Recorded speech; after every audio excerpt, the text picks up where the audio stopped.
지금부턴 41년 전 5월의 광주에 대해 이야기하려 합니다. 뉴스룸은 그날의 진실을 가리려고 하는 이른바 북한군 개입설의 뿌리를 추적해왔습니다. 북한군이 광주에 침투해서 사실상 5.18을 기획하고 또 시민군을 조종했다는 이 거짓말의 출발점을 확인해온 겁니다.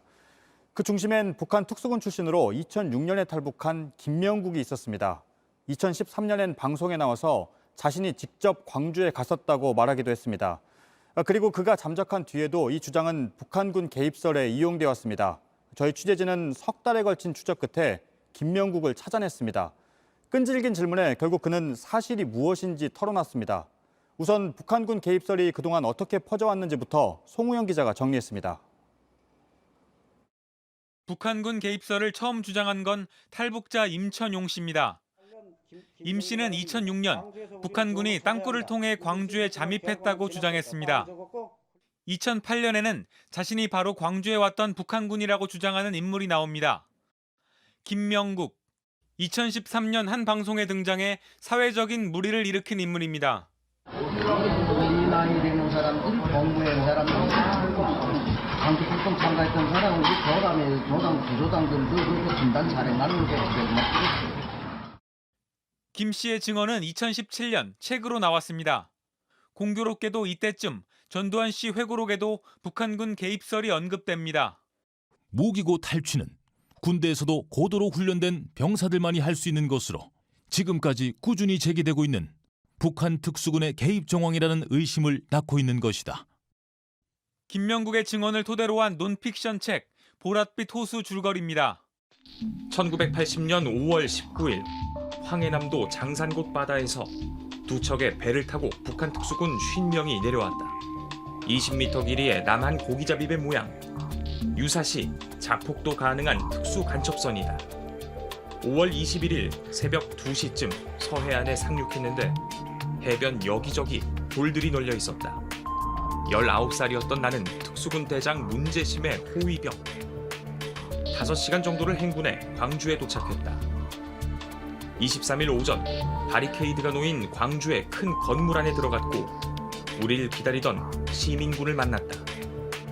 27일 임무를 마친 우리는 휴전선을 넘어 북한으로 돌아갔다. 북한군 개입설은 당시 북한이 시민군을 지원했고 계엄군에도 잠입해 서로 총을 쏘게 했다는 내용입니다. 적화 통일을 위해 북한이 5.18을 기획하고 조종했다는 겁니다. 지만원 씨는 5.18이 북한 특수군들이 일으킨 게릴라 전쟁이라고 주장해왔습니다.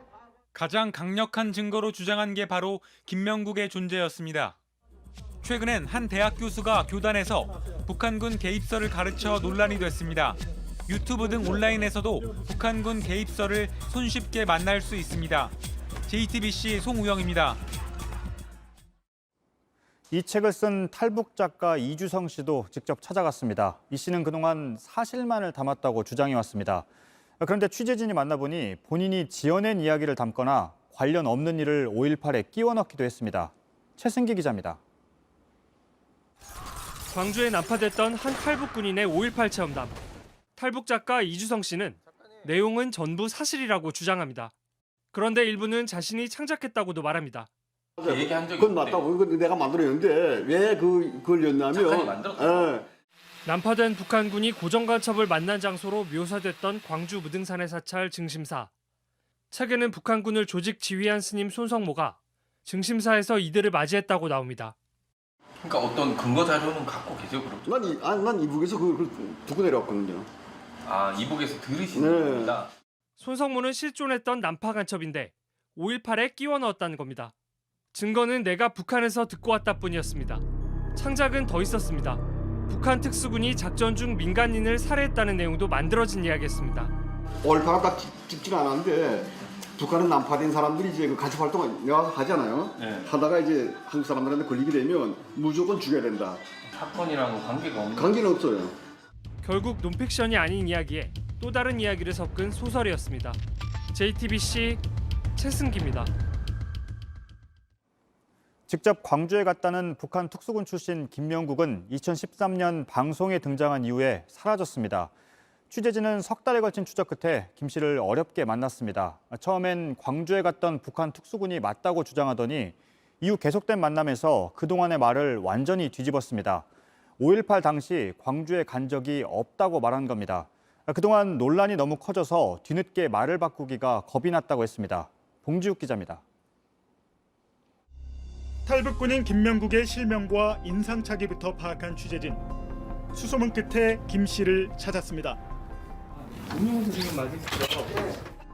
김 씨는 자신이 5.18 때 광주에 갔던 북한 특수군이 맞다고 말합니다. 당시 19살로 북한군 대장을 호위했다고 합니다. 지하에다가 무슨 큰 전투를 벌일 수 있는 게 있다고 그러더라고.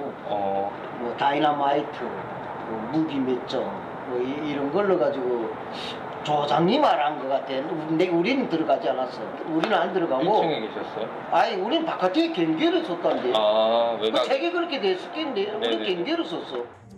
광주에서 철수하며 한국군과 교전도 했다고 주장합니다. 나는 마저 철수할 때 그 군아들이 막 그래서 총을 쏠 때게 한 두 놈이 맞아서 나가 자빠지는 걸 봤어. 근데 죽었는지 살았는지는 모르겠어. 취재진은 석 달 동안 4차례에 걸쳐 김명국을 찾아갔습니다. 아, 저는 오시만 하는데 자꾸 이렇게 오겠어요, 진짜. 신랑의 끝에 뜻밖의 이야기가 시작됩니다. 그럼 선생님, 저희가 다시는 안 올 테니까 광주에 오신 적이 있으세요? 없어요. 오신 적 없으세요? 네.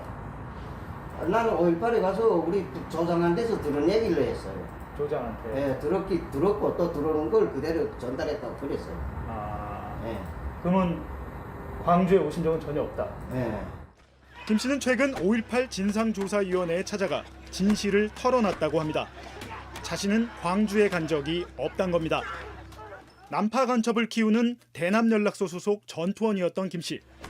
진위 파악조차 안 되는 조장의 얘기를 듣고 자신도 함께 간 걸로 이야기를 만들었습니다. 우리 조장이랑 데려왔던 거고 그 얘기를 우리한테 해준 거고. 그때 오신 분 무엇인지 모르겠어. 잠깐 조가 그러니까 난 몇 개조가 나왔다니까 그 추정해서 너희 그렇게 된 거예요. 그거에 대한 거 쭉 얘기하는 과정에 살이 붙어질 거예요. 모든 게 전해 듣거나 지어낸 내용이었습니다. 그런데도 지만원 등 일부 세력이 자신을 이용했다며 억울해합니다. 솔직히 비용 당한 거는 맞지 않는가? 나는 그거로 해서 일전 합병 받은 것도 없는데 내가 무슨 돈 받고 한 것도 아니잖아요. 2014년 방송 출연도 촬영하는 줄 몰랐다고 해명했습니다. 이후 논란이 너무 커져 뒤늦게 말을 바꾸는 게 겁이 났다고 합니다.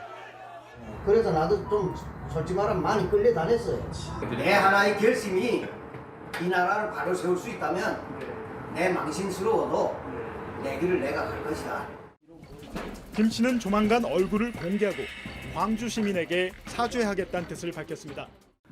오늘 또 뜻깊은 날인 게 작년에 저희가 가입하고 다음 달에 코로나 장발장 보도를 했었습니다. 그 구운 달걀 18개를 훔쳤다가 징역 1년을 받은 사건이었는데 그때도 연합회에서 상을 주셔서 큰 이슈가 됐었고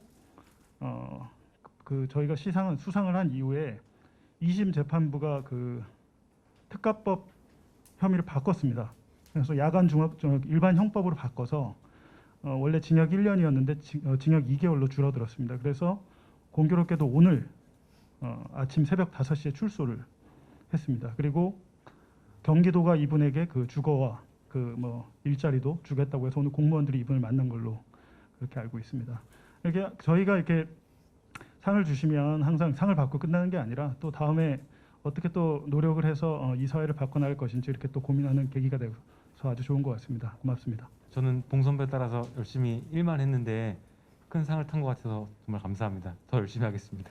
이 선배와 후배들이 만들어준 이 판에서 그냥 숟가락만 얹었을 뿐인데 좋은 상 주셔서 감사하고 또 방송기자연합회에서도 더 열심히 하라고 이런 상 주신 걸로 알고 더 열심히 하겠습니다.